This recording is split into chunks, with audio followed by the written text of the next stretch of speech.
السلام علیکم۔ انتقام قسط نمبر 7۔ حسن نے کہا، ڈرائیور کی لاش کا کیا کرنا ہے؟ عبداللہ نے کہا، کچھ نہیں، ہم شہر جا کر پولیس کو انفارم کریں گے اس بارے میں، لیکن ابھی ہمیں یہاں سے نکلنا ہوگا۔ جیسا کہ بارش کی وجہ سے جنگل میں پانی بہت زیادہ بڑھ گیا تھا، کچھ پتہ نہیں چل رہا تھا کہ کہاں پہ زمین کی سطح اوپر ہے اور کہاں پر نیچے۔ جس راستے پر وہ سب چل رہے تھے ان کو پانی گھٹنوں تک آ رہا تھا۔ سب سے آگے حسن اور عبداللہ جا رہے تھے اور باقی سب لوگ ان کے پیچھے۔ تھوڑی ہی دور ابھی گئے تھے کہ اچانک کسی نے ان کے گروپ کی ایک لڑکے کی پانی کے اندر سے ٹانگیں کھینچیں۔ جب اس کی ٹانگیں کھینچنے لگیں تو اس نے آواز کے زور سے سب لوگوں نے پیچھے مڑ کر دیکھا تو وہ اچانک پانی میں غائب ہو گیا۔ تھوڑی ہی دیر بعد پانی کے اوپر خون جم گیا، ایسا لگ رہا تھا کہ جیسے پانی کے اندر سے اوپر خون لپک رہا ہے۔ سب لوگ یہ منظر دیکھ کر بہت ڈر گئے، بہت کوشش کی اس کو بچانے کی، لیکن نہ بچا سکے۔ یہ منظر دیکھنے کے بعد گروپ کے آدھے لوگ ڈر گئے تھے کہ ہم آگے نہیں جا سکتے، اگر ہم آگے گئے تو ہم میں سے کوئی بھی نہیں بچے گا، ایک ایک کر کے سب مارے جائیں گے۔ عبداللہ اور حسن نے ان کا حوصلہ بڑھایا اور کہا کہ ہمیں کچھ نہیں ہوگا، اگر ہم آگے گئے تو ہم میں سے یقیناً کچھ لوگ بچ جائیں گے، اگر ہم واپس گئے تو ہم میں سے کوئی بھی نہیں بچے گا، اس لیے بہتر ہے کہ ہم آگے سفر جاری رکھیں۔ کچھ دیر سفر کرنے کے بعد اچانک آسیہ کی طبیعت بگڑنے لگی۔ آسیہ انسان سے ایک خوفناک چڑیل کا روپ دھارنے لگی۔ دراصل آسیہ کے اندر وہ جن آ گیا تھا جس نے اپنا انتقام لینا تھا۔ سب لوگ آسیہ کا چہرہ بدلتے ہوئے دیکھ کر حیران رہ گئے۔ انہوں نے یہ فیصلہ کیا کہ اب آسیہ کو یہاں پہ چھوڑ دو اور ہم یہاں سے نکل لیں۔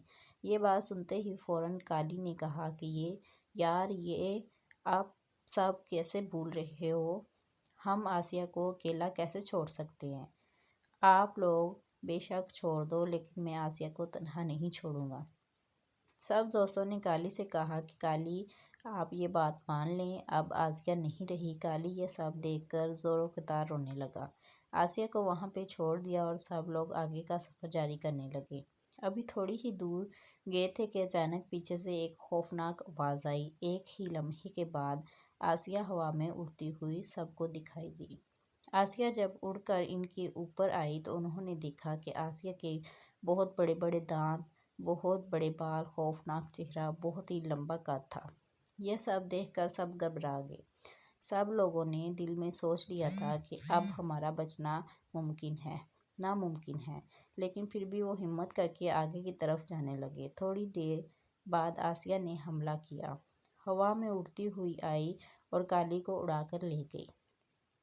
سب لوگوں کے سامنے ہوا میں کالی کا خون پیا اور کالی کو زمین پر گرا دیا۔ کالی نے اپنا دم ہوا میں ہی توڑ دیا تھا۔ یہ سب دیکھ کر سب لوگ بھاگنے لگے، ہر کسی کو اپنی جان کی لگ گئی۔ جیسے ہی وہ ایک دوسرے سے الگ الگ ہوئے، باری باری پر آسیہ نے سب کا قصہ تمام کیا۔ باقی صرف حسن، عبداللہ اور اس کے 2 دوست بچے تھے، کیونکہ یہ چاروں ایک ساتھ بھاگ رہے تھے، باقی سب ایک ایک ہو کر جنگل میں پھیل گئے تھے، اس لیے ان سب کی اس طرح سے دردناک موت ہوئی۔ حسن اور اس کے دوست راستے پر بھاگے جا رہے تھے کہ اچانک آسیہ نے ان پر حملہ کر دیا۔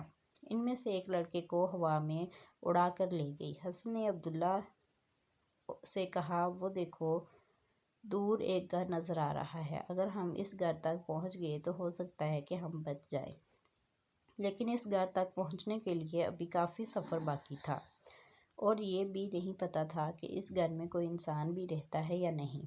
بس یہ ایک زندگی کی امید لے کر اس گھر کی جانب دوڑ رہے تھے۔ کافی دیر دوڑنے کے بعد وہ گھر کے کافی قریب آ گئے، لیکن آسیہ نے پھر بھی پیچھا ان کا نہ چھوڑا۔ وہ پھر ایک خوفناک آواز کے ساتھ ان کے اوپر آ گئی، لیکن اس بار کی آسیہ کی آواز اس گھر میں موجود ایک بزرگ نے سنی اور وہ وہاں سے فوراً ان لوگوں کی طرف دوڑ پڑا۔ آسیہ ان کے اوپر اڑ رہی تھی اور وہ بابا وہیں سے منتر پڑھ رہا تھا۔ آسیہ نے ان کے تیسرے دوست پر حملہ کیا اور اسے ہوا میں اڑانے کی کوشش کی، لیکن اس بار حسن اور عبداللہ نے اس لڑکے کی ٹانگوں سے پکڑ لیا۔ تب تک وہ بابا بھی پاس آ گیا۔ بابا جیسے ہی پاس آیا تو اس نے اپنے ایک بیگ سے مٹی نکالی اور آسیہ کی طرف دے ماری۔ بس آسیہ کو وہ مٹی لگنے کی دیر تھی کہ آسیہ کو آگ لگ گئی۔ اس کے اندر کا درندہ نکل گیا اور وہ پہلے والی آسیہ زمین پر آ گری۔ حسن نے آسیہ کے ناک پر انگلی رکھی تو وہ سانس لے رہی تھی۔ اس نے کہا کہ آسیہ زندہ ہے۔ کچھ دیر بعد آسیہ کو ہوش آ گیا اور اٹھ کھڑی ہوئی۔ وہ پوچھنے لگی کہ باقی سب لوگ کہاں ہیں؟ کالی کہاں ہے؟ کالی نظر نہیں آ رہا۔ حسن نے آسیہ سے کہا کہ وہ لوگ گھر چلے گئے ہیں، بس ہم 4 لوگ یہاں پر رہ گئے ہیں۔ آسیہ نے کہا کہ شکر ہے، چلو وہ چلے گئے، ہم سے پہلے سب لوگوں نے بابا کا شکریہ ادا کیا۔ اس کے ساتھ اس کے گھر کی طرف جانے لگے۔ بابا کے گھر جانے کے بعد انہوں نے گاڑی کو فون کیا اور گاڑی آ کر لے گئی ان کو۔